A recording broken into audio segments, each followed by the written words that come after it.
Hi, welcome to Cairo, the capital of Egypt. Obviously, I'm in Egypt because my current location is just beside the Great Pyramids, a place attracted the tourists all over the world.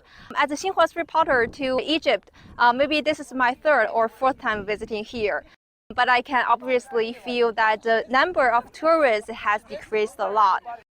According to relative department's statistics, the income of Egypt's tourism sector has dropped by 70% in 2020 compared in 2019, as well as the number of the tourists.